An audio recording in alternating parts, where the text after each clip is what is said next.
మామూలుగా మన సినిమా రంగంలో ఆకర్షణ చాలా సహజం కదా. మీ ప్రారంభ కాలంలో అటువంటి ఆకర్షణలకు ఎప్పుడు లోన లేవండి. ఉంటే ఇప్పుడు దాకా ఉంటానండి. ఎప్పుడో జెండా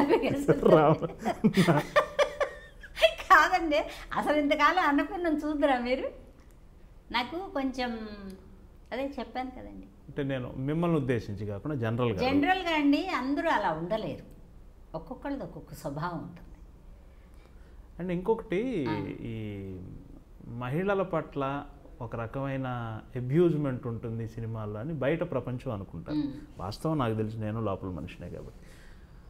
మహిళల పట్ల అబ్యూజ్మెంట్ రకరకాలుగా,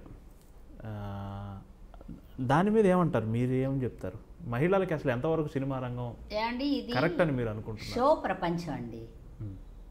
అంటే సీనియర్ ఆర్టిస్ట్గా మీ అభిప్రాయాన్ని చాలా విలువ అండి. సరదాగా వచ్చి పనిచేసి ఎలా పడితే అలా ఎంజాయ్ చేద్దాం అనుకునే వాళ్ళకి మీరు చెప్పింది వర్తిస్తుంది. ఇది డ్యూటీ, నా కోసం, నా కుటుంబం కోసం నేను పనిచేసుకుంటున్నాను, నేను చాలా కాలం ఇక్కడే ఉండాలి, ఇండస్ట్రీలో ఉండాలి, వెరీ గుడ్ అని అనుకున్న వాళ్ళకి మీరు చెప్పింది వర్తించదు. బ్రహ్మాండమైన సమాధానం. దీన్ని పనిలాగా భావించాలి, వృత్తిలాగా భావించాలి. ఇది నా వృత్తి, నా ప్రాణం. కరెక్ట్ అండి. అనుకున్న వాళ్ళకి మన ఇండస్ట్రీకి వచ్చే అమ్మాయిలు కూడా ముందు తెలుసుకోవాల్సింది అది. మేము అడ్వర్టైజ్మెంట్లో కూడా చాలా మంది మోడల్స్ చూస్తూ ఉంటాం కదా. తర్వాత రేపుని ఎవరు ప్రేమించట్లేదండి. రేపు ఒకటి ఉంది, అదే తీపి. రేపుని ప్రేమించట్లే. ఈ రోజే, ఇప్పుడు ఈ క్షణంలో జరిగిపోవాలి అనుకున్నప్పుడు ఇలాంటివన్నీ జరుగుతాయి. ఈ క్షణాన్ని ప్రేమించకూడదు. మనకి రేపు కూడా ఒకటి ఉంది, తప్పకుండా ఉంటాం అనే నమ్మకం ఉన్నప్పుడు లైఫ్ ఎప్పుడు స్టాండర్డ్గా వెళ్తుందండి. నమ్మకం. Yes. Very good, very good. చాలా గొప్పగా చెప్పారు, చాలా చాలా టైం ఇచ్చారు.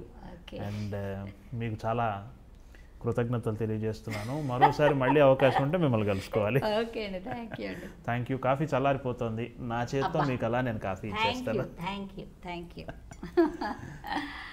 You very much. ఓకే అండి. తెలిసి తెలియక ఏమన్నా మీకు నచ్చని చెప్పుంటే యమున కిషోర్ గారిని, నన్ను, ఇద్దరిని క్షమించే. అంతే. నా తరపున కూడా మేడమే చెప్పేశారు.